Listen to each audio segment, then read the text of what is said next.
بسم اللہ الرحمن الرحیم کل نفس ذائقۃ الموت۔ صدر محترم، حاضرین جلسہ، ارشاد ربانی ہے کل نفس ذائقۃ الموت،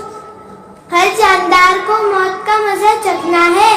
اس آیت سے معلوم ہوتا ہے کہ موت کے چنگل سے دنیا کا کوئی بھی فرد، کوئی بھی قوم، کوئی بھی گروہ، کوئی بھی ملک اور کوئی بھی حکومت و سلطنت اپنے آپ کو بچا نہیں سکتی ہے۔ یہ آیت ہمیں بتا رہی ہے کہ موت کے لمبے ہاتھ مسلمان سے لے کر کفار تک، انبیاء سے لے کر اولیاء تک، عالم سے لے کر جاہل تک، امیر سے لے کر غریب تک، بچے سے لے کر بوڑھے تک، عقل مند سے لے کر پاگل تک، انسان سے لے کر جانور تک، ہر ایک کے پاس پہنچتی ہے۔ اس آیت میں ہمارے لیے یہ سبق ہے کہ موت نہ تو فرعون جیسے متکبر کو چھوڑتی ہے اور نہ ہی موسیٰ جیسے کلیم اللہ کو بخشتی ہے۔ موت نہ تو نمرود جیسے کافر بادشاہ کو چھوڑتی ہے اور نہ ہی ابراہیم جیسے خلیل اللہ کو چھوڑتی ہے۔ موت سے نہ تو اللہ کا نافرمان بندہ محفوظ رہا اور نہ ہی اسے کائنات کی برگزیدہ ہستیاں محفوظ رہی ہیں۔ محترم حضرات، اس بات کو نہ بھولے کہ موت بڑی خوفناک چیز ہے، دل دہلا دینے والی ہے، ہوش اڑا دینے والی ہے، لذتیں مٹا دینے والی ہے، چین و سکون ختم کر دینے والی ہے، راحت و آرام رخصت کر دینے والی ہے، شہروں کو ویران اور بستیوں کو اجاڑ دینے والی ہے، محلوں کو تباہ و برباد کر دینے والی ہے۔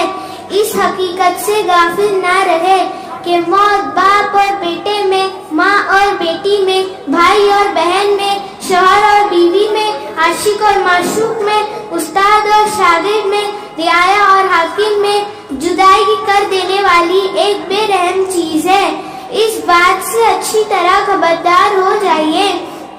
کہ موت کی نظر میں نہ امیر و غریب کی تفریق ہے، نہ بادشاہ رعایا کی، نہ حاکم و محکوم کی۔ ہر ایک کو اسی خاک میں سونا ہے، ہر ایک کو انہی مراحل سے گزرنا ہے، ہر ایک کی سانس اکھڑنے والی ہے، ہر ایک پر عالم نزا طاری ہونے والا ہے، ہر ایک کی ہاتھ پاؤں کی طاقت جواب دینے والی ہے، ہر ایک کی دل کی دھڑکن بند ہونے والی ہے، ہر ایک سے اس کا محبوب جدا ہونے والا ہے، ہر ایک کے پاس سے اس کا مال، اس کی دولت ختم ہونے والی ہے، ہر ایک کو وحشت و تنہائی کے گھر، سانپ اور بچھوؤں کے گھر قبض سے سابقہ پڑنے والا ہے۔ اس لیے میری بہنوں اور بھائیوں، اب ہوش میں آ جاؤ اور غفلت کی زندگی سے توبہ کر لو، اللہ کی ذات سے محبت کر لو۔ اس فانی زندگی کے جھمیلوں میں پڑ کر اپنی دائمی زندگی برباد مت کرو،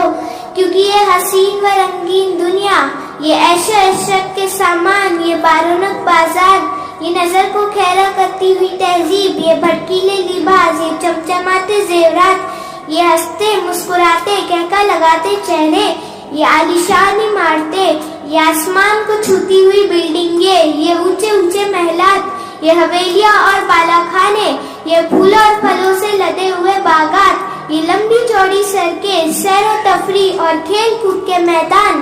الغرض دنیا کی جتنی بھی حسین، دل فریب اور دلکش چیزیں نظر آ رہی ہیں، وہ ایک نہ ایک دن ختم ہونے والی ہے۔ اس لیے ان سب چیزوں سے دل مت لگاؤ، بلکہ مرنے سے پہلے موت کی تیاری کر لو۔ اللہ ہمیں ان تمام باتوں پر عمل کرنے کی توفیق عطا فرمائے، آمین۔ وما علینا الا البلاغ المبین۔